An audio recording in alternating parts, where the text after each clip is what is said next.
கர்த்தருக்கு மகிமை உண்டாவதாக. நம்முடைய வாக்குத்தத்த வசனம் கவனத்தை திருப்ப விரும்புகிறேன். எல்லாம் வாக்குத்தத்த வசனத்தை நான் எல்லாமே எடுத்துக்கொள்ளும்படி கேட்குறேன். ஒரு வேளை வேதாகம் இல்லாவிட்டால் நீங்கள் ஸ்க்ரீனில் பார்க்கும்படி கேட்குறேன். வேதாகம் இருந்தால் வேதாகமத்தை மட்டும் பார்க்கும்படி கேட்குறேன். ஆமாம், கர்த்தருக்கு மகிமை உண்டாவதாக. எல்லா வேதாகமத்தை திறந்து கொள்ளும்படி கேட்குறேன். எல்லாம் சேர்ந்து முதலாவது வாசிப்பமாக எபிரேயர் நிருபம் 6ஆம் அதிகாரம் 14ஆம் வசனம்.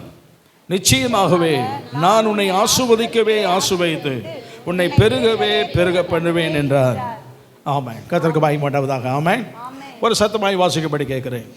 நிச்சயமாக நான் உன்னை ஆசீர்வதிக்கவே ஆசீர்வதித்து உன்னை பெருகவே பெருக பண்ணுவேன் என்றார். ஆண்டவருக்கு மகிமை உண்டாவதாக. நாம் பெற்றுக்கொண்டதான இந்த வாக்குத்தத்த வசனம் என்பது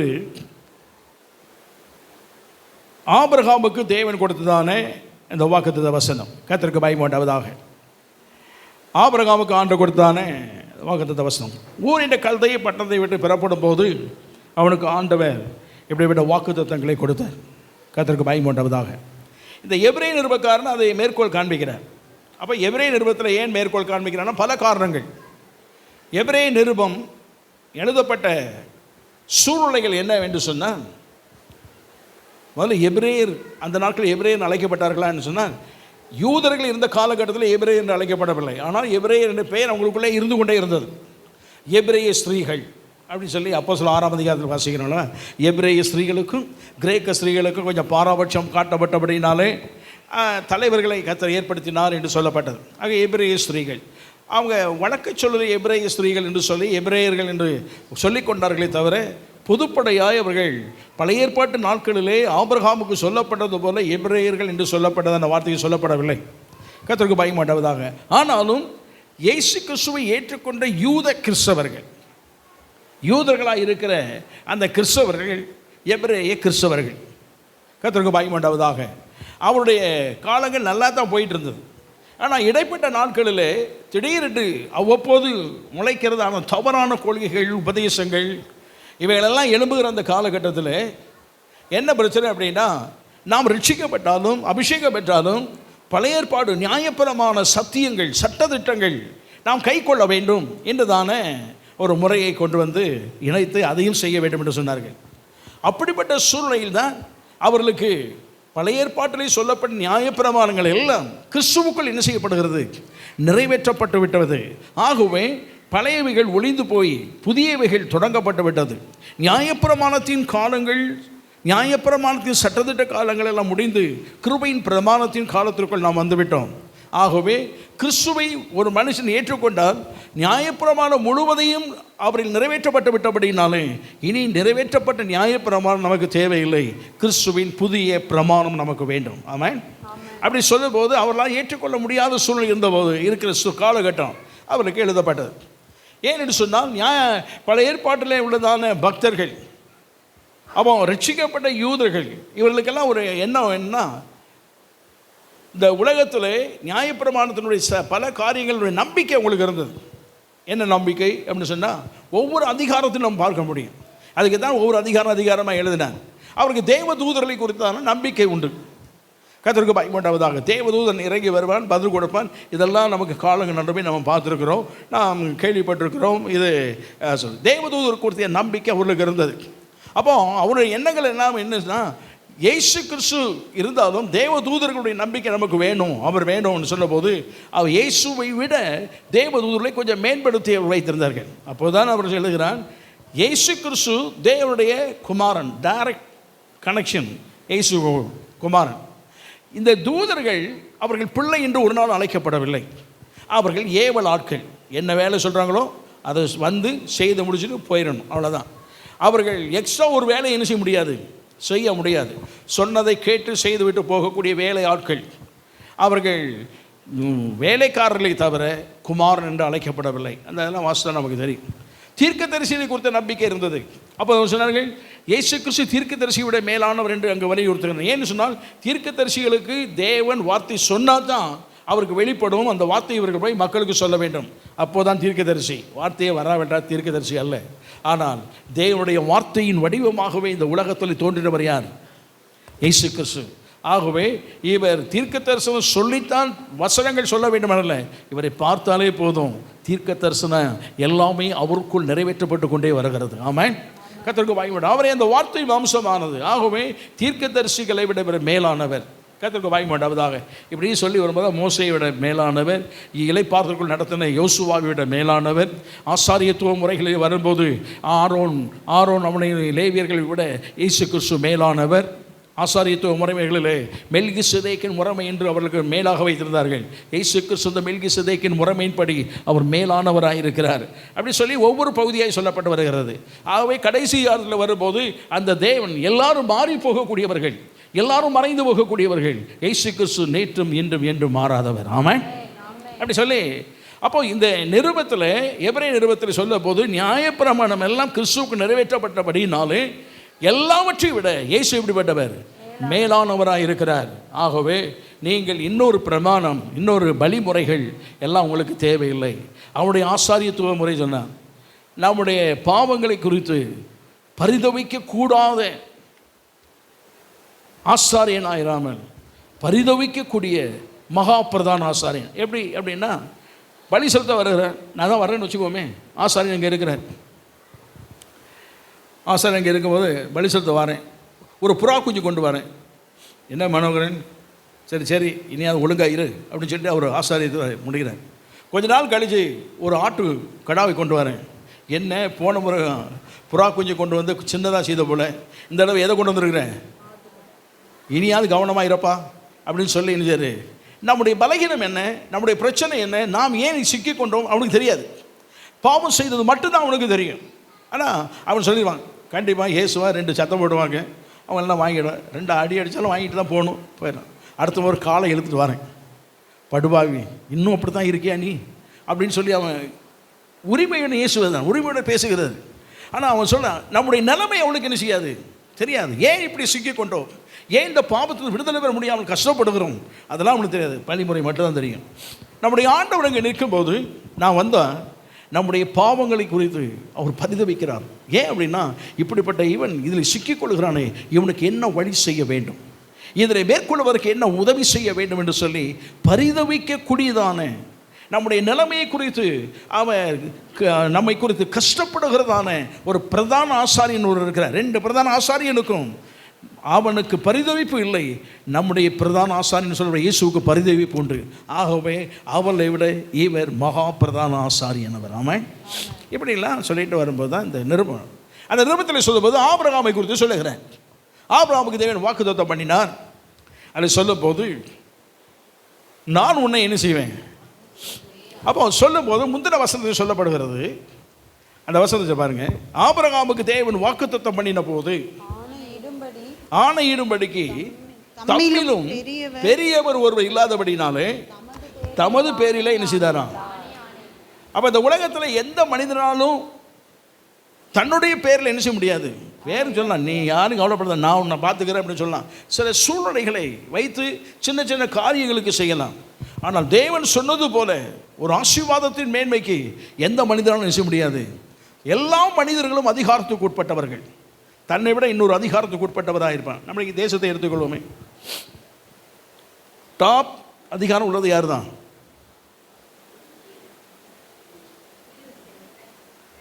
என்னாச்சு? நல்ல அதிகாரம், டாப் அதிகாரம் உள்ளது யாரு? பிரசிடென்ட். ஆனாலும் அவர் எதுக்கு உட்பட்டவர்? பிரைம் மினிஸ்டருக்கு உட்பட்டவர். பிரைம் மினிஸ்டர் எந்த காரணம் செய்யலாம், ஆனால் எதுக்கு உட்பட்டவர்? பிரசிடென்ட்டுக்கு உட்பட்டவர். அவருக்கு இவர் சொல்லிட்டு ஒன்று செய்துட்டு சொல்லுவார், அல்லது சொல்லிட்டு எழுச்சுவார் செய்வார். ஒன்று சார்ந்து தான் இருக்கும். சுப்ரீம் கோர்ட் லாயர் இருக்கிறார், சுப்ரீம் கோர்ட் அட்வொகேட் வச்சுக்கோங்க, அவர் ஜட்ஜ் இருக்கிறார். அவர் தீர்ப்பு சொல்லுகிறார். அவருக்கு மிஞ்சி எந்த தீர்ப்பு கிடையாது. ஆனாலும் தீர்ப்பு சொல்லும் போது எதை வைத்து தான் தீர்ப்பு சொல்ல முடியும்? எழுதப்பட்ட சட்டத்தை வைத்து தான் செய்ய முடியும். நான் சொல்லுகிறேன், அவன் உன்னை கொல்றதுக்கு வழி பண்ணானா அது சார் தான், தீர்ப்பு சொல்லியாச்சுன்னு சொல்ல என்ன செய்ய முடியாது. சட்டம் என்னங்கிறது பார்க்க வேண்டும். அவருக்கு மேலே அதிகாரம் என்பது ஒன்று இல்லை என்று சொன்னாலும் அவரும் ஒரு சட்டத்திற்கு உட்பட்ட அதிகாரத்துக்கு உட்பட்ட நபர் தான். ஆமாம். கர்த்தருக்கு பயப்பட வேண்டாம். இவ்வளோ அதிகாரம் இருக்குதுன்னு சொல்கிறவன் ஜட்ஜு பிரசிடெண்ட்டுக்கு, பிரசிடெண்ட் வாக்குமூலம் கொடுக்கும்போது யார் வேணும்? சுப்ரீம் கோர்ட் ஜட்ஜி வேணும். சுப்ரீம் கோர்ட் ஜட்ஜி பெரிய அதிகாரம் உள்ளவர். அவர் பதவி பிரமாணம் எடுக்கும்போது யார் வேணும்? பிரசிடெண்ட் வேணும். பிரைம் மினிஸ்டர் சகல அதிகாரம் உள்ளவர். அவர் எடுக்கும்போது யார் வேணும்? பிரசிடெண்ட் வேணும். ஆக ஒன்றை ஒன்று சார்ந்துதான் இருக்கு. எவ்வளோ அதிகாரம் இருக்கலாம், தனக்கு மேலே ஒருவர் என்ன செய்கிறார்கள்? எவராக இருந்தாலும் இருக்கிறாங்க. இதே போல உலக ரீதி எல்லாம் இருந்தாலும் ஆண்டவர் சொல்றாரு, எனக்கு மேலே ஒருத்தருமே கிடையாது. ஆமாம். ஆகவே அவர்காமே நான் உன்னை ஆசீர்வதிப்பேன். ஆகவே தனித்தன்மை உள்ள ஆண்டவர் என்பதை அங்கே வெளிப்படுத்தி காட்டுகிறார். அந்த ஆண்டவர் சொன்னது தான். ஆமாம். அவர் சொன்னார் ஆசீர்வதிப்பேன் என்று சொன்னார். இதில் 2 பகுதி இருக்கிறது. ஒன்று ஆசீர்வாதம், இன்னொன்று பெருக்கம். ரெண்டுமே பார்ப்பதற்கு ஒன்றா தான் தெரியும். கர்த்தருக்கு பயப்படாவதாக. ஆனால் இதில் நாம் எடுத்துக்கொள்ள வேண்டும் என்பதை பெருக பண்ண வேண்டும் சொன்னாரே, அந்த பெருக்க மட்டும்தான். ஆமாம். கர்த்தருக்கு பயப்படாவதாக.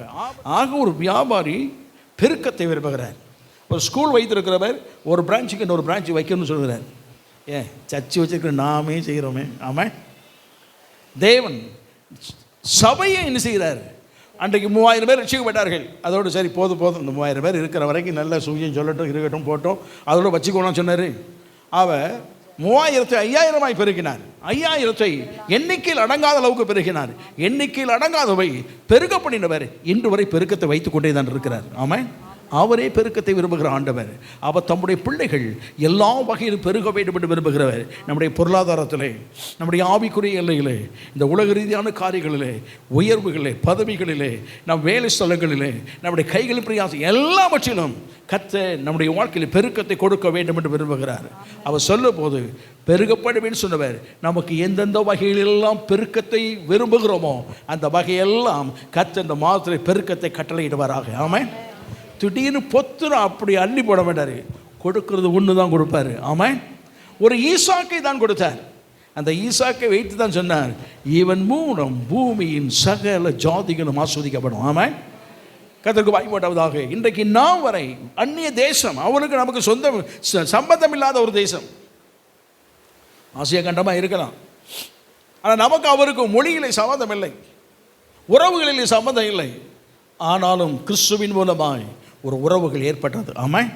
நாம் அந்த ஆசீர்வாதம் ஆபிரகாமுக்குள் இருக்கக்கூடியதானே அந்த சந்ததியின் ஆசீர்வாதத்தை நாமும் சுதந்தரிக்கும்படியாய் தேவன் நமக்கு அனுக்கிரகம் பண்ணினார். கிறிஸ்துவின் மூலமாய் பெற்றுக்கொள்ள கிருபை செய்தார் அவர். ஆமாம். ஆக இவர் மூலமாய் உலகத்தின் சகல ஜாதிகளும், ஒவ்வொரு தேசமும் ஆசீர்வதிக்கப்பட வேண்டும் என்று சொன்னார். ஆண்டவர் ஆசீர்வதிக்க பண்ணினார், அதை பெருகவும் பண்ணினார். ஆமாம். ஒரிஜினலாக அவங்க சந்ததி எவ்வளோ இருப்பாங்க? நம்மளோட தேசத்தில் சொல்லப்போனால் ஒரு 20 1 தான் இருக்கும். நம்மளோட தேசத்தில் 20 கூட இருக்காது. ஒரு 10 1 தான் என்ன செய்யும் இருக்கும். யூதர்கள் எவ்வளோ பேர் இருப்பாங்க? ஒரு 14 கோடி இருப்பாங்களா? தெரியல. ஒரு 14 கோடி இருப்பாங்களா? ஒரு 10 கோடி இருப்பாங்களா வச்சுக்கோ. நம்மளோட தேசத்தில் 10 1 தான் இருக்கும். ஒரு 12 1 தான் இருக்கும். கர்த்தருக்கு பயப்படாவதாக. அவங்க பெருக்கமே அவ்வளோதான் இருக்குது, சந்ததி பெருக்கம். ஆனால் கிறிஸ்துவுக்குள்ளான ஒரு பெருக்கம் இந்த உலகத்தில் பல கோடிக்கணக்கான ஜனங்களோடு அந்த சந்ததியோடு இணைத்துக்கொள்ள கர்த்தர் உதவி செய்திருக்கிறார் அவர். ஆமாம். அந்த ஒருவனை வைத்து எல்லா வகையிலும் சந்ததியின் ஆசீர்வாதத்தை கர்த்தர் கொடுத்திருக்கிறார். ஆனால் இன்றைக்கு நம்முடைய வாழ்க்கையில் இந்த பெருக்கம் என்பது நம்முடைய வாழ்க்கையில் பல உலக ரீதியான, பொருளாதார ரீதியான, நல்ல ஆரோக்கிய ரீதியான எல்லாம் இருந்தாலும் ஆவிக்குரிய எல்லையிலும் நமக்கு பெருக்கம் கட்டாயம் இருக்க வேண்டும். ஆமாம். கர்த்தருக்கு பயப்படாவதா. ஆவிக்குரிய பெருக்கம் இந்த உலகத்தில் நமக்கு தேவை.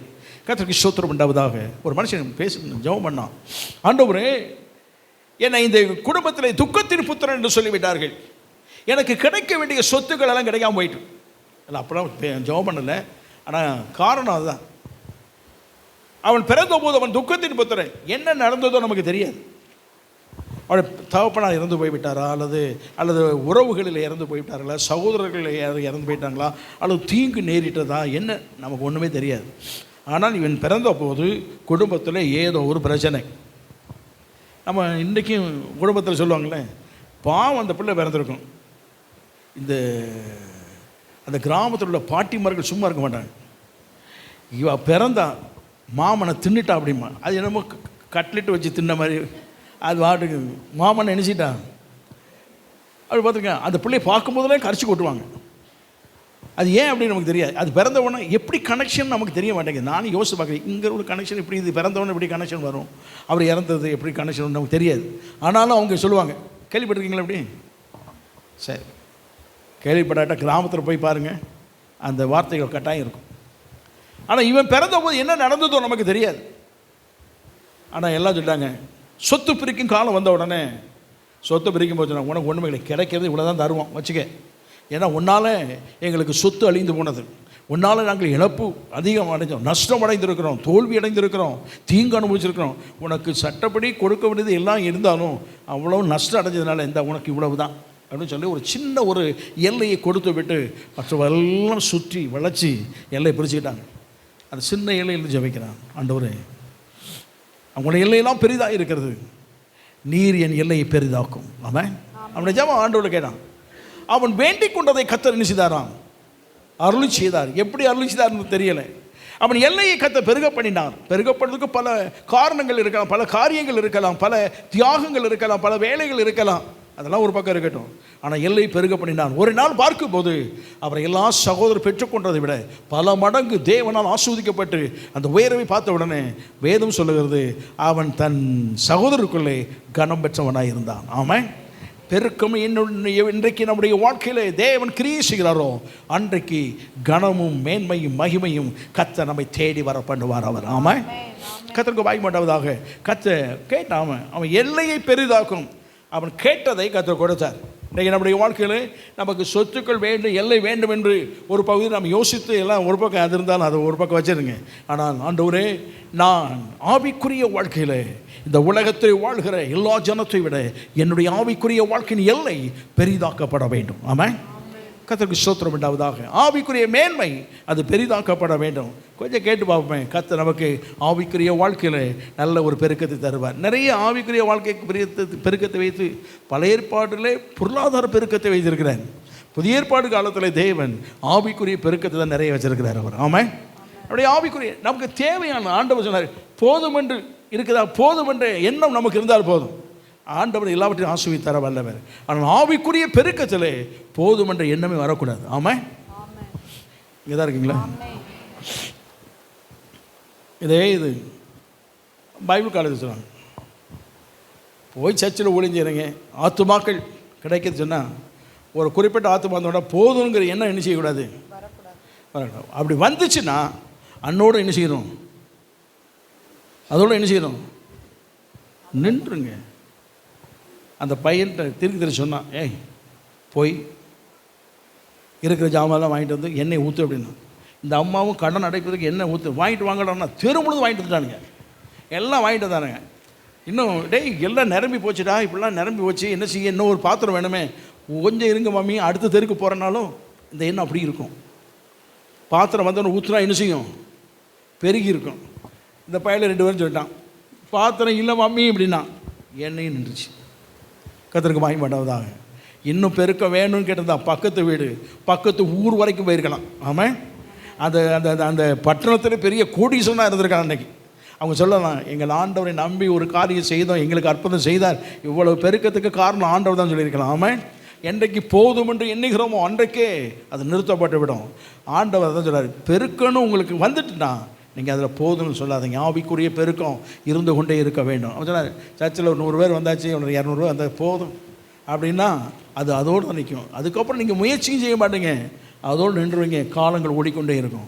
ஆனால் போதாது, அது பேராசை என்பதல்ல, ஆத்தும ரீதியிலே அந்த பெருக்கம் இருந்து கொண்டே இருக்க வேண்டும் என்றால் எண்ணங்கள் வேண்டும் என்று சொல்லுவாங்க. கர்த்தருக்கு மகிமை உண்டாவதாக. ஆவிக்குரிய உலகத்தில், ஆவிக்குரிய வாழ்க்கையில் நமக்கு கட்டாயம் பெருக்கம் இருந்து கொண்டே இருக்க வேண்டும். ஆமாம், அதுதான் நிருபங்களிலே எழுதப்பட்டிருக்கிறது, இப்படி பெருகணும் அப்படின்னு. வாசிங்களேன், கொலோசைக்கு எழுதும் நிருபம் 1ஆம் அதிகாரம் 2ஆம் அதிகாரம் 6-7 வசனங்கள் வாசிங்க. ஆகையால் நீங்கள் கர்த்தராகிய கிறிஸ்து இயேசுவை ஏற்றுக்கொண்டபடியே அவருக்குள் வேர் கொண்டவர்களாகவும் அவர் மேல் கட்டப்பட்டவர்களாகவும் அவருக்குள் நடந்து கொண்டு நீங்கள் போதிக்கப்பட்டபடியே விசுவாசத்தில் உறுதிப்பட்டு ஸ்தோத்திரத்தோடே அதிலே பெருகுவீர்களாக. ஆண்டவருக்கு மகிமை உண்டாவதாக. இங்கே பவுல் கொலோசை சபைக்கு எழுதும்போது அவன் சொல்லுகிறான், நான் சொல்லுகிறேன் ஒரு பகுதியை வாசித்தோம். ஆகையால் கர்த்தராகிய இயேசு கிறிஸ்துவை ஏற்றுக்கொண்டு நீங்கள் ஏற்றுக்கொண்டீங்க, கர்த்தராகிய இயேசு கிறிஸ்துவை ஏற்றுக்கொண்டீங்க. அவர் பாதை நடப்பதற்கு வாழ்க்கையை ஒப்பு கொடுத்தாச்சு.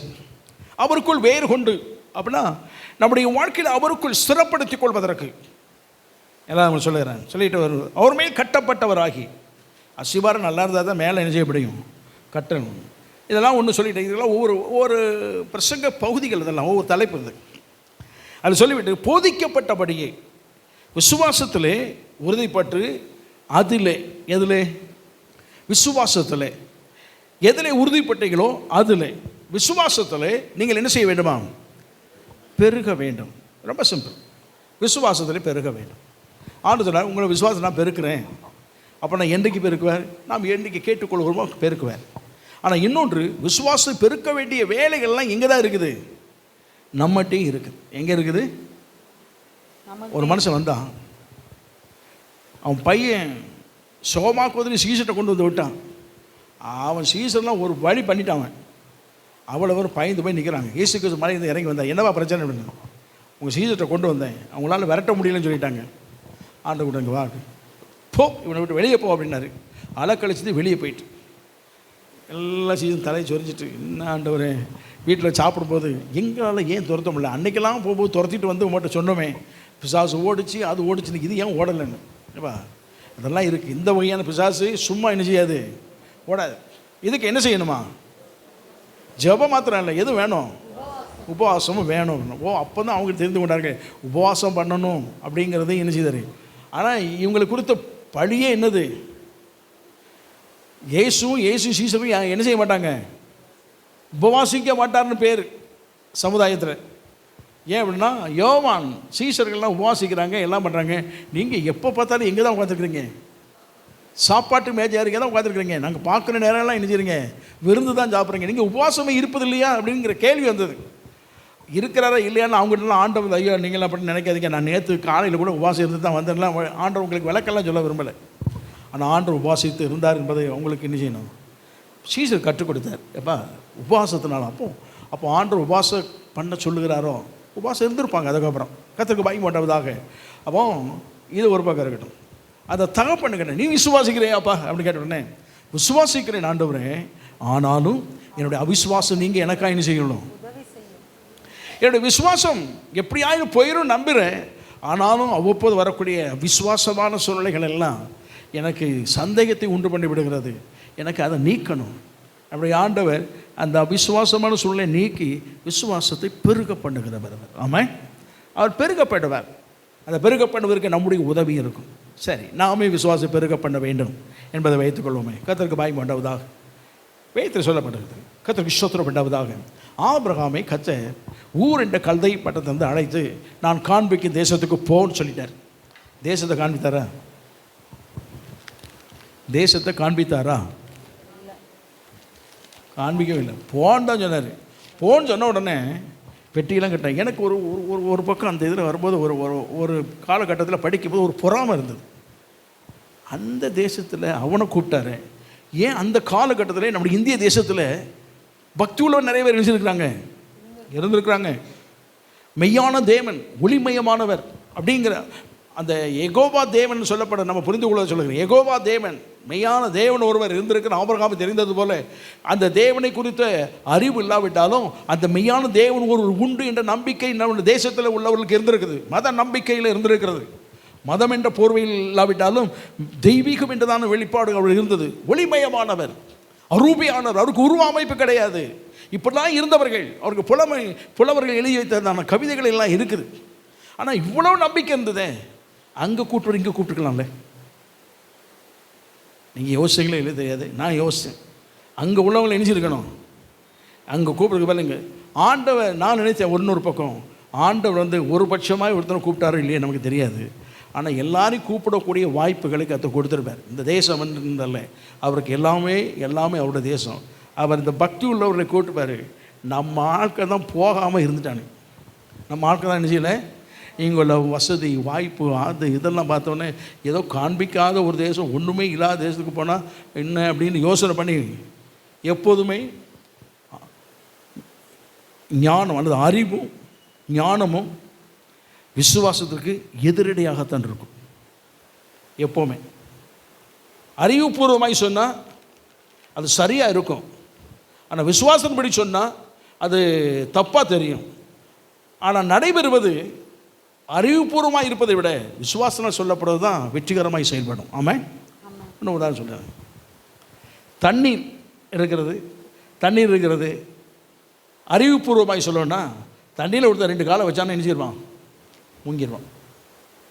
ஃபிசிக்ஸ் படி பார்த்தாலும் அவனுடைய வெயிட், அவனுடைய கிராவிட்டி ஃபோர்ஸ், அது இதெல்லாம் பார்த்தாலும் கட்டாயம் நினைச்சிருவான், உள்ளே முங்கிடுவான். விஞ்ஞானப்படி போனாலும் சரி, அறிவுபூர்வமாய் போனாலும் சரி, மூங்கிடுவான்.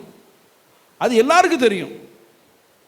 ஏற்கனவே பேதுரு அதெல்லாம் நினைச்சிருக்கிறான், அனுபவித்தவன். ஏசு அங்கே நடந்து போகிறாரு, இவனுக்கு ஒரு வாசகம் நடக்கிறாரு. நான் வட்டுமா ஆண்டவரே?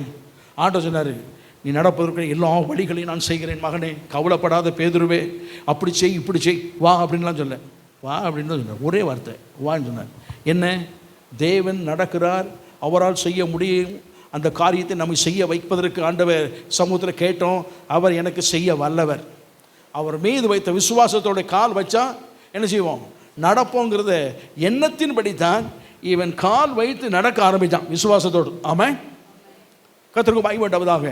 விசுவாசம் அந்த நம்முடைய விஞ்ஞானமும் அறிவுபூர்வமும் கட்டாயம் என்ன செய்யும்? படகுல உள்ளவன் சொன்னான், வேண்டாத வினையெல்லாம் விலைக்கு வாங்காதப்பா. இவ்வளோ நாள் படகுல வந்து குதிக்கும் போது எங்கே தான் போனேன்?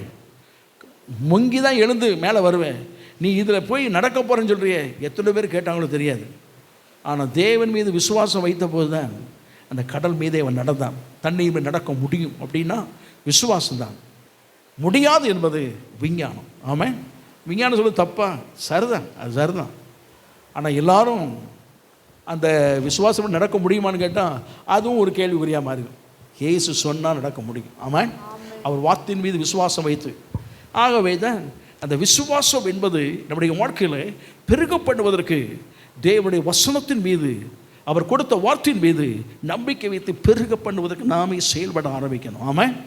நாமே செயல்படணும். ஆபிரகாமை கூப்பிட்டு புறப்படணும்னு சொன்ன உடனே புறப்பட்டான். நம்ம தேசத்துக்கு யாரை கூப்பிட்டாரோ தெரியாது. ஒரு வேளை ஆண்டோட்ட போய் ஒரு சிக்கலான பகுதி இதுக்கு கூப்பிட்டீரா இல்லையான்னு கேட்டான். சார், நான் கூப்பிட்டு தொலைச்சேன், இந்த இதெல்லாம் வந்து தொலையலை, இவங்கெல்லாம் ஏமாற்றி விட்டானுங்க. ஆகவே தான் கடைசியில் யாருக்கு சான்ஸ் கிடச்சிது? ஆபிரகாம் கூப்பிட்டேன், ஒன்றும் பண்ணாமல் கண்ணை மூடிட்டு வெளியே வந்துட்டான். அவன் ஆசீர்வதிக்காமல் இருக்க முடியாது. அவன் விசுவாசத்தை வைத்து நான் நடக்க பண்ணினவன். ஆமாம். கர்த்தருக்கு பயப்பட. சரி, அது ஒரு பக்கம் இருக்கட்டும். அவன் இடமே தெரியாது, போ அப்படின்னாரு. இவன் போயிட்டே இருந்தான். போனான், அங்கே போனான், இங்கே போனான். இவன் ஏன் பிரயாணப்பட்டான்? நீங்கள் அவனுடைய பிரயாணத்தை நீங்கள் ஒன்று பைபிள் பின்னால் இருக்கும், அப்படி இல்லைன்னா சில இங்கிலீஷ் பைபிள் பின்னால் ஆபிரகாம், ஜேர்னி ஆஃப் ஆபிரகாம்னு போட்டிருக்கும். நீங்கள் வாசித்து பாருங்க. ஆண்டவர் போன்னு சொன்ன காலகட்டத்தில் அவன் தேசத்தில் அப்படியே நடந்து போனான். ஒரு கட்டத்தில் தான் சொன்னார், நீ இந்த தேசத்தின் அம்மட்டோ நடந்து தெரியும். ஒரு குறிப்பிட்ட காலத்துக்கு அப்புறம் சொன்னார், நீ நடப்பா. கர்த்தருக்கு பயப்படாததாக. ஆண்டவரே, நான் நடந்தால் எப்படி நீர் குறிப்பேரு, அதை பற்றி நீ கவலைப்படாத. அதுக்கு தான் சொன்னேன், நான் ஜோம் பண்ணால் பதில் எப்படி கிடைக்கும் அதை பற்றி நீங்கள் கவலைப்படாதீங்க. டயக்ராம் அவர் வச்சுருக்கிறார். ஆமாம். நீங்கள் சொல்கிறதுக்கெல்லாம் டயக்ராம் அவர் வச்சுக்குவார். காலங்கள் நடுவே ஒவ்வொன்றாய் பெற்றுக்கொள்ள அனுக்கிரகம் பண்ணுவார் அவர். ஆமாம். அதான் அவன் நடக்க தேவன் டயக்ராம் போட்டார். இவன் நடந்த பாதையை மறுபடியும் இவன் போனான்னா அதன் பாதச்சுவடுகள் மறைந்து போயிருக்கும். அவன் போன இடமே இவன் மறந்து போயிருக்கும். ஆனால் ஒரு நாளும் மறவாதவர், என்றைக்கோ ஒரு நாள் நடந்ததை ஆண்டவர் மறவாமல் அவன் சந்ததிக்கு தேசத்தை அப்படி தூக்கி கொடுத்தாருங்க. ஆமாம். கர்த்தருக்கு பயப்பட நடன்னு சொன்னார். நடந்து சுற்றி பார்த்த உடனே சொன்னார், இந்த தேசத்தை உன் சந்ததிக்கு நான் தருவேன். அதை உறுதிப்படுத்தும்படியாய் ஈசாக்குக்கு சொன்னார். அதை இன்னும் உறுதிப்படுத்தும்படியாய் யாக்கோபுக்கு சொன்னார், நீ படுத்திருக்கிறது பூமி உன் சந்ததிக்கு சொந்தமாகும். ஆமாம். கர்த்தருக்கு பயப்பட்டவதாக. அதுக்கு பிறகுதான் அந்த தேசத்தை காண்பித்தார் அவர் காண்பிக்கும் போது இந்த உலக ரீதியான தேசத்தையும் காண்பிக்கவில்லை, இன்னொன்று மகிமையின் தேசத்தையும் அவனுக்கு தேவன் காண்பித்தார் அவர். ஆமாம். கர்த்தருக்கு பயப்பட்டார். நான் அடிக்க நினைக்கிறது, ஆகவே தான் பரதேசி என்று சொல்லப்படுகிறதுக்கு இயேசுவே சொன்னார், அது ஆபிரகாமின் மடி. ஆமாம். கர்த்தருக்கு பயப்பட்டார். அதுக்கு பேரே என்னதான்? பரதேசி என்று சொல்லி பல விதங்களில் சொல்லப்பட்டு தேவன் சில காரியங்கள் உச்சரித்திருந்தாலும் சில பகுதிகளை அவர் அதை சொல்ல போது அது ஆபிரகாமின் மடி. கர்த்தருக்கு பயப்படாததாக. அப்படி சொன்னால் அது அவனுக்கு உரியது. அவனுக்கு தேவன் வாக்குத்தத்தம் பண்ணின தேசம் அது. ஆனால் அந்த தேசம் மறுபடியும் இறக்கப்பட்டு எல்லாராலும் ஒன்றாய் மாற்றி அமைத்து அது தேவ ராஜ்யமாய் ஒரு நாள் பரலோகம் என்று அமைக்கப்படும். ஆமாம், அது ஒரு பக்கம் இருந்தாலும் அன்றைக்கு அவனுக்கு தேவன் கண்காணும்படியாய் தேசத்தையும் கொடுத்தார், காணாத ஒரு தேசத்தையும் கொடுத்தார் அவர். ஆமாம், கர்த்தருக்கு பயமாட்டவதாக. அதே அவனுக்கு ஆண்டவருக்கு இவன் புறப்பட்டு வரும்போது ஒன்றுமே தெரியாது. ஆனால் விசுவாசத்தோடு நடக்க நடக்க கர்த்தர் விசுவாசத்தை வைத்து அவன் எல்லாம் எல்லையை டயக்ராம் போட்டார். நம்முடைய வாழ்க்கையில் கர்த்தர் நம்முடைய வாழ்க்கை ஒன்று சொல்வார் என்று சொன்னார். அந்த வார்த்தையின் மீது விசுவாசம் வைத்து நம்ம செயல்படும் போது நிச்சயமாகவே நாம் மறந்தாலும் தேவன் மறவாமல் அந்த பெருக்கத்தை நமக்கு கைகூடி வர பண்ண வல்லவர். ஆமாம், எந்த காரணத்திற்காக பெருக்கம் தருவேன் என்று சொன்னாரோ அந்த பெருக்கம் கட்டாயம் இருக்குங்க. ஆமாம். ஆனால் என்னென்னா நம்ம சில நேரங்களில் அதை விட்டுரும். தண்ணீர் இல்லாத பிரச்சனை. கர்த்தருக்கு பயமாட்டாவதா. யோசபாத், ஆகாப், இன்னும் 2 பேர் வந்துட்டாங்க. ஏதோம் தேசத்துக்கு ஒரு மாதிரி யுத்தம் பண்ண போனாங்க. ஒரு எல்லையில் வந்த உடனே தண்ணீர் இல்லை, குதிரைகளுக்கு தண்ணீர் இல்லை, அங்கே சமையல் பண்ணால் சமையலுக்கு தண்ணீர் இல்லை, போர் வீரர்களுக்கு தண்ணீர் இல்லை, எல்லாம் தண்ணி தாகத்தில் இருக்காங்க, தண்ணீர் இல்லையே. சரி, இதுக்கும் என்ன வேணும்? தண்ணீர் கிடைக்குமா கிடைக்காதா? எங்கேருந்து கிடைக்கும்? தோண்டி பார்த்தாலும் கிடைக்க மாட்டேங்குது. ஏன்னா மழை இல்லை, பஞ்சம் பிரச்சனையாக இருந்துகிட்டு இருக்கு. அப்போ தீர்க்கதரிசி இருக்கிறாரா? யோசபாத் எப்போவுமே இப்படி தான். அவன் வேத வசனம் தீர்க்கதரிசி இப்படிலாம். அவன் தீர்க்கதரிசி இருக்காருன்னா ஆகாப் சொல்கிறான், எப்பா ஒருத்தர் இருக்கிறான், அவன் ஒரு மாதிரி ஆள், எப்பவும் எனக்கு விரோதமாக தான் என்ன செய்வான் சொல்லுவான், நான் போகிறதுக்கே பயந்து போயிருக்கிறேன் அப்படின்னா. உடனே சரி, தீர்க்கதரிசி எலிசா இருக்கான்ல, நான் போகிறேன் அப்படி ஆள் அனுப்பிவிட்டான். யோசபாத் அனுப்புகிறான், போய் சொல்லுப்பா அப்படின்னே. அவனும் சொல்லுகிறேன், யோசபாத்து சொல்கிறனால உனக்கு சொல்கிறேன். அவன் தேவனுக்கு பயந்து விசுவாசத்தில் உள்ளவன். அவனுக்காக நான் சொல்கிறேன், பள்ளத்தாக்க வெட்டுங்க, தண்ணீர் நிரப்பப்படும். எப்படி வரும்? மழை வருமா? காற்றையும் காண மாட்டீர்கள், மழையும் காண மாட்டீர்கள், பள்ளத்தாக்கு என்ன செய்யும்? நிரம்பும். இவ்வளோ தான் சொன்னார். அவன் வந்து சொல்லிட்டான், எப்பா என்ன சொன்னார்? காற்றையும் காண மாட்டீங்க, மழையும் காண மாட்டீங்க, பள்ளத்தாக்கு நிரம்பும் சொன்னார். ஆகவே நீங்கள் பள்ளத்தாக்கு வெட்டுங்க அப்படின்ட்டார். எவ்வளோ வெட்டணும்? எவ்வளோ வெட்டுறீங்களோ அவ்வளோ நிரம்பும். ஆமாம், இங்கே தான் இருக்கீங்களா?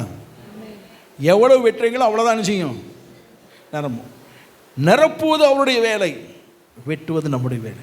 ஆமாம், விசுவாசத்தின் அளவை பெருக்கிக் கொள்வது நம்முடைய வேலை, அந்த பெருக்கத்தை ஏற்படுத்தினவர் நிரப்புவது அவருடைய வேலை. ஆமாம், கர்த்தருக்கு பயப்பட்டவதாக. அந்த பெரிய இப்போ 100 நாள் வேலை மாதிரி அடி ஒரு 30 மீட்டர் நீளம், 15 மீட்டர் அகலம், 1 இன்ச்சு கரெக்டாக. நானும் பார்த்துட்டு போவேன் சில நேரம் வண்டியில் போகும்போது, கரெக்டாக 1 இன்ச்சு. அந்த இடத்துல மரங்களுக்கு இடையில் அந்த வழி தண்ணி போகிற வழியில் வெட்டியிருப்பாங்க. ஒரு 100 மீட்டர் வச்சுருப்பாங்க. 100 மீட்டர் இல்லை, ஒரு 20 மீட்டர் 30 மீட்டர் வெட்டியிருப்பாங்க. கரெக்டாக 1 இன்ச்சு அப்படி ஆகலாம். ஒரு 10 அடி 15 அடி வெட்டியிருப்பாங்க. 100 பேர் சேர்ந்து வெட்டியிருப்பாங்க. அவ்வளோ வரும். இவ்வளோ வெட்டினா தண்ணி எவ்வளோ தான் வரும்? 1 இன்ச்சுக்கு தான் வரும். போர் வீரலாம் இறங்கி வெட்டினாங்க. எவ்வளோ வெட்டினா? வெட்டுன்னு சொல்லிட்டாருப்பா. வெட்டுன்னா இவனுங்க வெட்டி தள்ளிட்டாங்க. வெட்டி தள்ளுனா சும்மா நின்றுக்கிட்டே வெட்டுறது கொஞ்சம் இருக்கும். நல்லா கவனிங்க.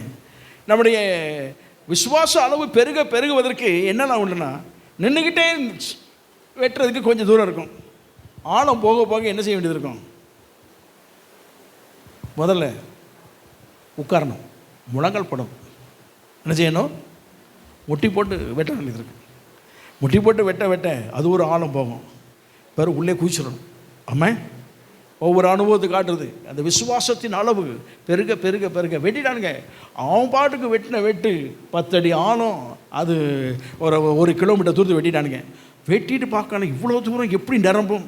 அதை பற்றி கவலைப்படுவது நீங்களும் நானும் இல்லை, அவர். ஆமாம், அட பாவிகளை வெட்ட தான் சொன்னேன், இவ்வளோ வெட்டிட்டானுங்களே அப்படின்னு சொல்லி ஆண்டவர் கவலைப்படுவதில்லை. ஆண்டவர் காற்றும் வரல, மழையும் வரல, நல்லா தூங்குறாங்க. காலையில் பார்த்தா தண்ணி நிரம்பி இருக்குது. ஆமாம், கர்த்தருக்கு பயப்பட்டவதாக. நீங்கள் மழை பெய்யுது அப்படின்னு சொன்னால் மழையோட தண்ணீரை சேமித்து வைப்பதற்கு நீங்கள் டம்ளர் வச்சு பிடிச்சிங்கன்னா டம்ளர் தான் காணும், நிரம்பும். கச்ச டம்ளர் நிரம்பிடும். அண்டா வச்சிங்கன்னா அண்டா நிரம்பும், தொட்டி வச்சா தொட்டி நிரம்பும், டேம் கட்டினா டேம் நிரம்பும். எதை செய்ய போகிறீங்க? நிறைய பேர் டம்ளர் தூக்கிட்டு அலைகிறாங்க. அவரோட விசுவாச அளவு எவ்வளோதான் இருக்குது. ஒரு நேரம் குடிப்பாங்க, சரி திருப்தி ஆயிட்டு, அதுக்கு அடுத்தாக்கில் எங்கே வருகிறது, எங்கே தேட. அவருடைய அளவு குறைவாக இருப்பதனால திருப்தி அடைய முடியாமல் போகிறார்கள். விசுவாச அளவு பெருக்கணும். அந்த பெருக்க பெருக்க அவர் செய்ய வேண்டியதை அவர் செய்வார். அது நிரப்ப வேண்டியதை, பெருக பண்ண வேண்டியதை, அதில் ஆசீர்வாதத்தை கொடுக்க வேண்டியதை எல்லாம் செய்வார். டேம் மாதிரி கட்டிட்டோன்னா, அணை வச்சு கட்டிட்டோன்னா அந்த ஊரே ஆசீர்வதிக்கப்படும். ஆமாம். அப்படி விசுவாசத்தின் அளவு பெருக பெருக கர்த்தர் அநேக ஆசீர்வாதம் பெருகுவது கர்த்தர் உதவி செய்வார். ஆண்டவர் நம்முடைய விசுவாசத்தின் அளவை பெருக்குவாராக. ஆமாம். நாம் பெருகுவதற்கு ஆண்டவர் சொல்லணும், ஆண்டவரே என் விசுவாச அளவை பெருக்குமையா. கர்த்தருக்கு பயமாட்டவதாக. அந்த பெருக்கும் போது நாமே அதில் செயல்படும் போது கர்த்தர் பெருகவும் பண்ணுவார். பெருக்கத்தினாலே பலனையும் அடையப்படுவார் அவர். ஆமாம். இன்னும் நிறைய சொல்லிகிட்டே போகலாம். ஒன்று சொன்னேன், கோலியாத் இருக்கிறான். கோலியாத் இருக்கிறான். அவன் சவால் விட்டுக்கிட்டு நிற்கிறான். 40 நாள், 39 நாள் சவால், 40 நாள் வந்து நிற்கிறான் சவால் விட்டுக்கிட்டு. அதான் ஃபைனல் டே. தாவீது அங்கே வந்தான். அவன் தற்செயலாய் அனுப்பப்பட்டவன் உலக ரீதியாக. ஆனால் ஆண்டோடைய ரீதியாக சொல்லணும்னா பர்பஸாக அனுப்பப்பட்டான், அனுப்பப்பட்டான்னு வச்சுக்கோ. அவன் வந்துட்டான். கேட்குறான், அவன் கத்துன கத்துக்கு இங்கே படையை நடுங்குது. இங்கே பார்க்க அண்ணமார் வரைக்கும் நடுங்கிட்டு இருக்கான். என்ன நடுங்கிட்டு இருக்கிறீங்க? அவன் சொன்னான், விருத்த சேதனம் இல்லாதவன் கத்துறான், இப்படிலாம் பண்ணுறான், நீங்கள்லாம் நடுங்கிட்டு இருக்கிறீங்களே, ஏன் இவனை கொல்லக்கூடாதா? சும்மா இருப்பா. அவன் வர்றான்னு நினச்சினாக்க கெதி கலங்கி போயிருக்கோம். அவன் அதோடு நின்றுக்கிட்டு இருக்கானே 40 நாள் சந்தோஷம். இறங்கி ஓடி வந்தானா என்ன பண்ணுறது? நாங்கள் தலைதறிக்க ஓடினோம். அதுக்காக தான் வந்துடக்கூடாதுன்னு நடுங்கிட்டு நிற்கிறோம். அடப்பாவி, நான் போய் முறியடிக்கிறேன். சிரிச்சிட்டாங்க எல்லாரும். இவ்வளவு படைபலம், இவ்வளவு ஆயுத பலம், இவ்வளவு திறமை, இவ்வளவு யுத்த முறைகளை கற்றுக்கொண்ட இவங்களால் முடியாத ஒன்று உன்னால் எப்படி முடியும்? ஒரு முறை கரடி வந்தது என் ஆடுகளை சேதப்படுத்த. அவைகளுக்கு ஆடுகளை தப்புவிக்க கரடியை வீழ்த்தினேன். இன்னொரு முறை சிங்கம் வந்தது. அவன் டெவலப்மெண்ட் பாருங்க, கர்த்தருக்கு பயன், விசுவாசம் டெவலப்மெண்ட். என்னை கரடியின் கைக்கு காத்தவர், 2வது சிங்கத்தின் கைக்கு காத்தவர். இந்த 2க்கும் மிஞ்சினது ஒன்றும் இல்லை துஷ்ட மிருகங்களிலே. இவைகளுக்கு காத்தவர் இந்த துஷ்டன் அல்லது இந்த விருத்த சேதனம் இல்லாதவனுக்கும் என்னை காக்க வல்லவர். ஆமாம். அந்த அளவை கூட்டினான். அப்போ தான் இவனுடைய விசுவாச அளவை பார்த்து அவன் சவுல் கூப்பிட்டான், வாப்பா நல்ல விசுவாசத்தோடு பயங்கரமாக பேசுகிறேன், சரி செய்தாலும் செய்திருவேன், ஆனாலும் இப்படி போனேன்னா உனக்கு தீத்துருவானே, என் ட்ரெஸ்ஸை போட்டுப்பார். ட்ரெஸ்ஸையும் போட்டு பார்த்தான் அவன். இதெல்லாம் நமக்கு சரிப்படாது. நான் எப்படி இருக்கிறோனோ அப்படி தான் போகணும். ஆமாம். நான் எப்படி என்னை கர்த்தர் கொண்டு வைத்திருக்கிறாரோ அப்படி தான் நான் போகணும். கர்த்தருக்கு பயமாட்டவதாக அதே நிலையில் தான் போனான் அவன். ஆண்டவர் பார்த்தார், இந்த விசுவாச அளவு கரடியிலிருந்து சிங்கத்திற்கும், சிங்கத்திலிருந்து இதுக்கு வந்த உடனே கர்த்தர் விசுவாச அளவு பெரிதானது, எதிரின் அளவை குறுக்கிட்டார். கர்த்தருக்கு பயமாட்டவதாக. அப்போ எதிரின் அளவை குறுக்கும் போது என்ன சொன்னா, சிங்கம் கரடின்னு சொன்னவன் அதை விட பயங்கர துஷ்டன்னு சொல்லுவதை விட அவன் நாயை போல இருப்பான். ஆமாம். நம்முடைய விசுவாச எல்லை பெருக பெருக நாம் சந்திக்கிற எத்தனை பிரச்சனைகள் இருந்தாலும் அவைகள் குறைந்து கொண்டே போய்விடும். ஆண்டோடு அந்த அதனுடைய வலிமையை குறைத்து கொண்டே போய்விடுவார் அவர். ஆமாம். விசுவாசம் பெருக்கப்பட வேண்டும். அங்கே பெருக்கினான். என் ஆண்டவர் தப்பு வைத்தவர், இதன் கைக்கு தப்பு வைத்தவர், இந்த துஷ்டமருக்கு தப்பு வைத்தவர், இவனுக்கு தப்பு வைக்க மாட்டாரா என்று சொல்லித்தான் போகும்போது கர்த்தர் விசுவாச அளவு பெருகின உடனே கர்த்தருக்கு பயமாட்டவதாக. அதில் போகும்போதே ஆற்றில் வேறு எங்கேயும் ஏற்கனவே கொண்டு வந்த கல் இல்லை. அந்த போகிற வழியில் கிடக்கிற ஆற்றில் என்ன செய்தான், ஒரு 5 கல்லை எடுத்துக்கிட்டான். கல்லையே எடுக்கிறான். கல்லுக்கு இவனுக்கு என்ன சம்பந்தம்? கவன் வைத்து அடிக்கிறார், ஒரு பக்கம் இருக்கட்டும். ஆனால் கல்லை வச்சு அடிக்கிற ஒரே மிருகம் எதுதான்? நாய் தான். பழமொழியே உண்டு, கல்லை கண்டா நாயக்கான், நாயை கண்டா கல்லை கண்டா சிங்கே காணணும். யாராவது சொல்கிறாங்களா? அது சொல்ல மாட்டாங்க. கல்லை கண்டா நாயகம். நாயினுக்கு விரட்டுவதற்கு ஆயுதமே இதுதான், கல்லு தான். அவர் போகும்போது இப்படி விசுவாச அளவை உயர்த்தி உயர்த்தி உயர்த்தி தேவன் மீது வைத்திருக்கிற விசுவாசத்தை இவன் பெரிதுபடுத்தின உடனே தோண்டி தோண்டி பெரிதுபடுத்தினான். சிங்கத்துக்கு மேலே ஒரு துஷ்ட மிருகம் இல்லை. அந்த அளவுக்கு வந்த உடனே கர்த்தர் பார்த்தாரு, போப்பா நீ 4 கல்லை புறக்கிட்டு போ அப்படின்ட்டு. கல்லை புறக்கினவன் எல்லா கல்லையும் பயன்படுத்த வைக்கல, ஒரே கல்லில் சோழியை முடிச்சிட்டார். ஆமாம். கற்றுக்கணும். நம்முடைய வாழ்க்கையில் நாம் சந்திக்கிற பிரச்சனையாக இருந்தாலும் சரி, நம்முடைய வாழ்க்கை எதுவாக இருந்தாலும் இந்த விசுவாசத்தை பெருக்கும் போது நம்முடைய வாழ்க்கையில் வெற்றி கட்டாயம் தருவார். ஆகவே தான் வேதம் சொல்லுது, நம்முடைய விசுவாசமே உலகத்தை ஜெயிக்கிற ஜெயம். ஆமாம். பெருக பண்ணுவாராக. கர்த்தருக்கு பயமாட்டவதாக. தேவன் மீது வைத்திருக்கிற விசுவாசத்தை கர்த்தர் நமக்கு பெருக பண்ணணும். நாமளும் பெருக்கத்துக்கு இடமளித்து பெருகுவதற்கு நம்மை அர்ப்பணித்து கொடுக்க வேண்டும். ஆமாம், பவுல் சொல்கிறான், நீங்கள் விசுவாசத்தில் பெருக்கணுங்க, பெருக்க வரணும். கர்த்தருக்கு பயப்படுவதாக பவுல் ஊழியம் செய்தான். ஆனால் ஆண்டவர் ஊழியத்தில் பெருக்கத்தை விரும்பினார். பாருங்க, ஒரு சொப்பனத்தை கொடுத்து பெருக்கத்தை விரும்பினார். ஒரு கண்டம் அல்ல, இன்னொரு கண்டமும் சந்திக்கப்பட வேண்டும். ஆமாம், தேவன் பெருக்கத்தை விரும்புகிற ஆண்டவர். அவர் நம்முடைய வாழ்க்கையில் பெருக்கத்தை விரும்புகிறார். நாம் பெருக வேண்டும் என்று விரும்புகிறேன். எல்லா வகையிலும் பெருகணும், எல்லா வகையிலும் ஆசீர்வாதமாக இருக்க வேண்டும். அதே ரீதியில் ஆவிக்குரிய எல்லையில் ஒன்று விசுவாசத்தில் பெருக கர்த்தர் உதவி செய்வாராக. ஆமாம், கர்த்தருக்கு பயம் வேண்டாவதாக. விசுவாசம் என்பது நான் நினைக்கிறேன் என்ன, கேள்வினாலே வரும். வேத வசனம், விசுவாசத்தை வேத வசனத்தை ஒழுங்காக வாசிங்க.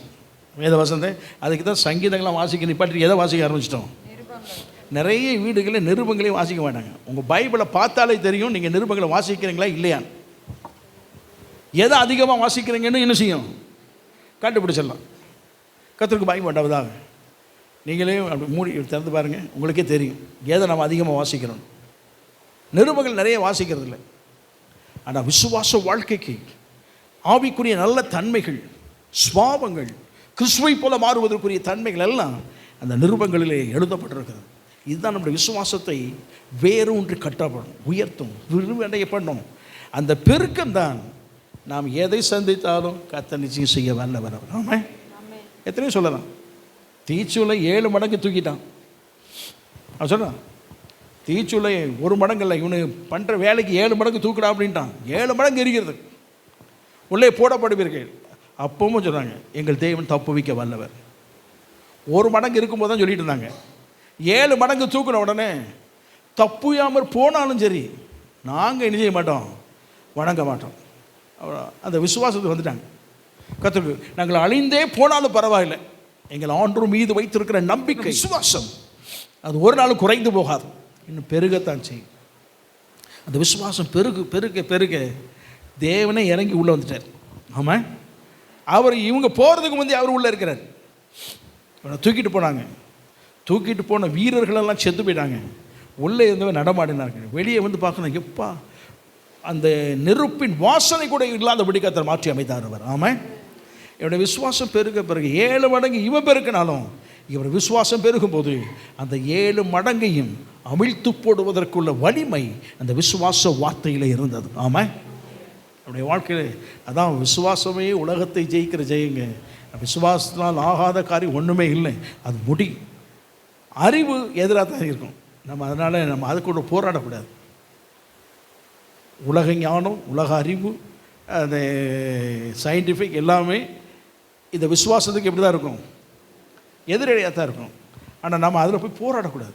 விசுவாசத்தோடு வச்சுட்டோமா முன்னோக்கி செல்லுவோம். கர்த்தர் விசுவாசத்தை பெருக்குவதற்கு நமக்கு சில வேளை அறிவு தான் பெருக முடியலை அப்படின்னாலும் விசுவாசத்தை பெருக்குவோம். இந்த விசுவாசம் தேவ ஞானத்தையும் அறிவையும் பெருக பண்ணுவதற்கு வழி செய்யும். ஆமாம், கற்றுக்க மந்திரம் மாதிரி கொண்டு வந்துடும் சொல்லலை, வழி செய்யும். அந்த வழிகளை இதன் மூலமாக பெற்றுக்கொள்ள முடியும். ஆமாம், அதுக்கு தான் இந்த வேத வசனத்தை நல்ல வாசிங்க. வேத வசனத்தில் நல்ல கருத்துண்டி படி. கர்த்தருக்கு பயப்பட்டதாக. ஒரு முறை கூட படிக்காதவங்க அந்த வேத வசனத்தை இந்த வருஷத்துக்குள்ளே ஒரு முறையாவது படிச்சிருக்கு. ஆமாம், நல்ல வேதத்தை வாசிக்கிற பிள்ளைகள்லாம் நியூ டெஸ்ட்மெண்ட்டை ஒரு மாதத்துக்கு ஒருக்கையாவது படித்து முடிச்சிருங்க. 12 முறை வாசிக்கிறோம். ஆமாம், இங்கே தான் இருக்கீங்களா? நல்ல நிருபங்கள்லாம் 1க்கு 2 முறை. சும்மா இருக்கும்போது ஒரு நிருபம் எடுத்தீங்கன்னா 5 அதிகாரம் இருக்கும் தான் இருக்கும், சில 6 அதிகாரம் இருக்கும். மேக்ஸிமம் போனால் 16 அதிகாரம் தான். அது எடுத்தீங்களா நல்லா உட்காந்து வாசி. 8 அதிகாரம் 10 அதிகாரம் இருக்குன்னா அது உட்காந்து ஒரு முறை வாசி முடிச்சிருங்க. சும்மா அதாவது சும்மா இருக்கும்போது 2 முறுக்கு எடுத்து சாப்பிட்ற மாதிரி எடுங்க. பைபிள் எடுத்து நியூ டெஸ்ட்மெண்ட் உட்காந்து நல்லா என்ன செய்யுங்க, அந்த நிருபங்களை எடுத்து ஒரு முறை நல்லா உட்காந்து வாசிங்க. வாசி முடிச்சிருங்க. அப்படி வாசிக்க வாசிக்க வாசிக்க விசுவாச வாழ்க்கை பெருகி கொண்டே போகும். ஆமாம், கர்த்தருக்கு பயப்பட்டவதான்.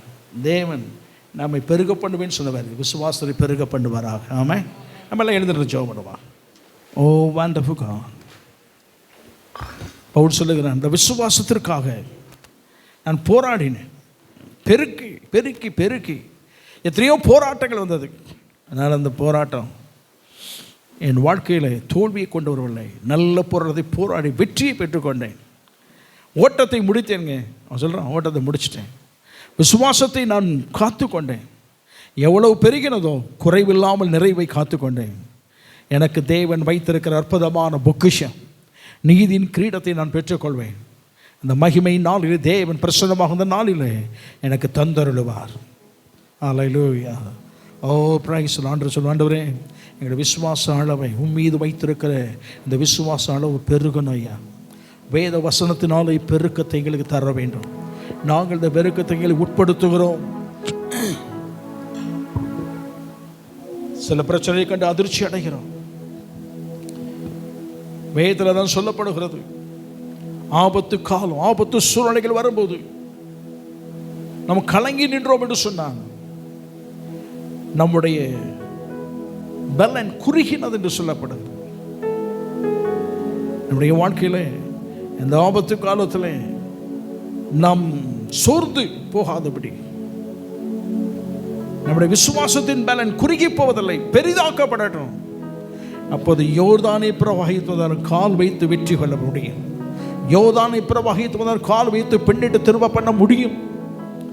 தேவன் விசுவாசத்தினாலே அவர்கள் ராஜ்யங்களை ஜெயித்தார் என்று சொல்லப்படுகிறது. விசுவாசத்தினாலே சிங்கங்களின் வாயை கட்டினார்கள், அக்னியை அவித்து போட்டார்கள். விசுவாசத்தினாலே மரித்தோரை உயிரோடு எழுப்ப பண்ணினார்கள். விசுவாசத்தினாலே ராஜ்யங்களை வெற்றி பெற்றார்கள். இதெல்லாம் சொல்லப்படுகிறது. விசுவாசத்தினாலே அவர் தங்கள் வாழ்க்கையிலே சில வேளைகளிலே தங்கள் பிள்ளைகளை மறிக்க கொடுத்தார்கள், உயிரோடு எழுந்திருக்க பண்ணுவதற்கு, அந்த மேன்மையான உயிர்த்தெழுதலை அடைவதற்கு. எல்லா பகுதியிலும் சொல்லப்படுகிறது. உலக ரீதியாய் பார்ப்போம்னா நஷ்டமாக இருக்கலாம், தோல்வியாக இருக்கலாம் அது பார்வைக்கு. ஆனால் விசுவாசம் தேவனுடைய பார்வையில் வெற்றி உள்ளது. அதை வளர பண்ண, விஸ்தாரம் அடைய பண்ண அவனுடைய சமுதிரை ஒப்பு கொடுப்போமா? பிரைஸ் சொல்வார். அல்லேலூயா. ஸ்தோத்திரம் ஆண்டவரே, ஸ்தோத்திரம். உடைய வாழ்க்கையில் ஆண்டு சொல்லணும், உம்மீது வைத்திருக்கிற விசுவாசம் அது நாளடைவில் குறைந்து போகாதபடி பெருக எங்கள் ஆண்டவர் இந்த மாதத்தில் கிருபை செய்வீராக, கிருபை செய்வீராக. ஸ்டீவன் மிகுந்த கிருபையும் நீடிய சாந்தமும் தயவும் உள்ள எங்கள் அன்பின் பரலோகத்தகப்பனே, பேசப்பட்ட நல்ல வார்த்தைக்காய் உமக்கு நன்றி செலுத்துகிறோம். ஆண்டவரே, இந்த மாதத்தின் முதல் ஆராதனை வேளையிலேயும் தேவனே அப்பா, உங்களுடைய சமூகத்திலே வந்து நாங்கள் நிற்க, பங்கு பெற, உம்மை ஆராதிக்க கர்த்தர் கொடுத்த எல்லா கிருபைகளுக்காய் உமக்கு நன்றி ஆண்டவரே. நீர் பெருக பண்ணுகிற தேவனாக இருக்கிறீர் ஆண்டவரே. ஹல்லேலூயா. தேவனே, அநேகருக்கு ஆசீர்வாத பாத்திரமாய் நாங்கள் மாறும்படிக்கு எங்களை பெருக பண்ணுகிற தேவன் நீர் ஆண்டவரே. ஹல்லேலூயா. ஸ்தோத்திரம். எங்களை பெருக பண்ணுகிறவர் மாத்திரமல்ல, எங்கள் பெயரை பெருமைப்படுத்துகிற தேவனாயும் நீர் இருக்கிறீர் ஆண்டவரே. ஹல்லேலூயா. தேவன் எந்தெந்த பகுதிகள் எல்லாம், எந்தெந்த எல்லைகளில் எல்லாம் உம்முடைய பிள்ளைகளாகிய நாங்கள் தலை குனிந்து நின்றோமோ, ஹல்லேலூயா, எந்த கண்கள் எல்லாம் எங்களை அற்பமாய் பார்த்ததோ ஆண்டவரே, எந்தெந்த கண்கள் எல்லாம் எங்களை தேவனை காய்மகாரமாய் பார்த்ததோ, அலட்சியமாய் பார்த்ததோ, அற்பமாய் பார்த்ததோ, அவர்களுக்கு முன்பதாக உம்முடைய பிள்ளைகளாக எங்கள் ஒவ்வொருவரையும் இந்த சமுதாயமும் இந்த உலகமும் ஆச்சரியமாய் பார்க்க போகிறது ஆண்டவரே. இந்த புதிய மாதத்திலே கர்த்தர் தேவனே அப்பா, உம்முடைய வசனத்தின் மேல் தேவனை நாங்கள் தேவனை கட்டப்பட்டவர்களாய் ஆண்டவரை வேரூன்றப்பட்டவர்களாய் விசுவாசத்தில் இன்னும் வளர்ந்து பெருக இம்மைக்குரிய மறுமைக்குரிய உன்னதங்களில் உள்ள சகல ஆசீர்வாதங்களினாலும் நீர் எங்களை ஆசீர்வதித்திருக்கிறீர் என்ற நிச்சயத்தை பெற்றுக்கொண்டவர்களாய் ஆண்டவரே நாங்கள் தொடர்ந்து நாங்கள் ஓடணும். எங்களுக்கு பலன் தாங்க ஆண்டவரே.